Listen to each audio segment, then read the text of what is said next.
So today I want to talk to you, dear parents, about what to do and say when your child loses their pet.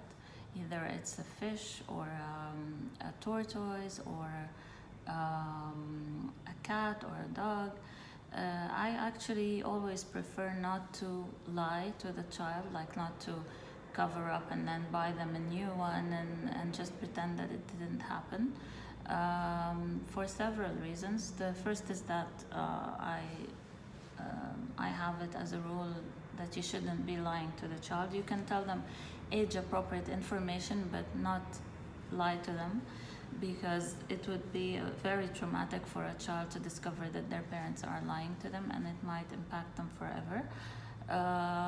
The second cause, which is the major cause actually, is that I have witnessed children who have never known about death till they were 8 or 9 or even 10, and then they suddenly knew through someone close who had died, a relative or someone in the family, and it was very, very, very traumatic for them, more than the usual, because they had no idea that there was something called death. So I advise that this is a good opportunity for even a very young child, as young as 2 or 3, that they learn that beings go somewhere else and have a time period in this place. I like to call it two worlds, because I believe there is another world that's coming the thereafter.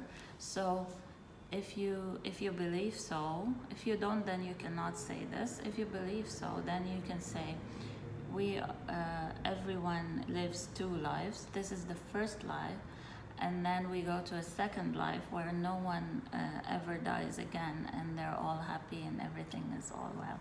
No one gets sick over there. Everyone gets all they want, all they wish for, and again, you have to believe so. If you don't believe so, then you cannot say it.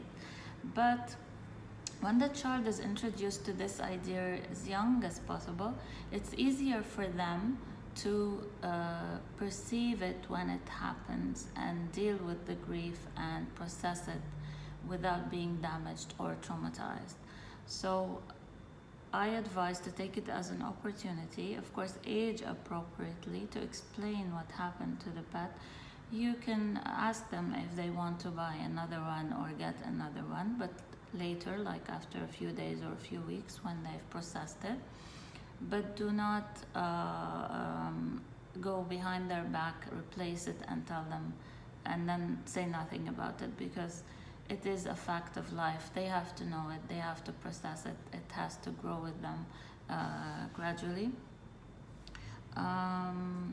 Also, the process of flushing the fish in the toilet, or I find a bit harsh. I prefer either not showing the child what is going to happen, or do the burial procedure like everyone else, so that they also process what happens to people when they die.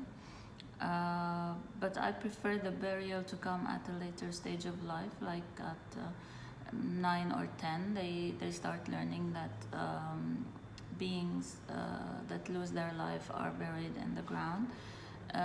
It's very hard, and I know you as parents are gonna try to escape it as much as you can, but this is my opinion, and I think the earlier they know about it, the better they process it.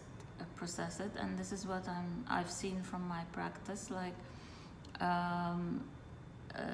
the most traumatized children who have to deal with death are those who have never known about it before.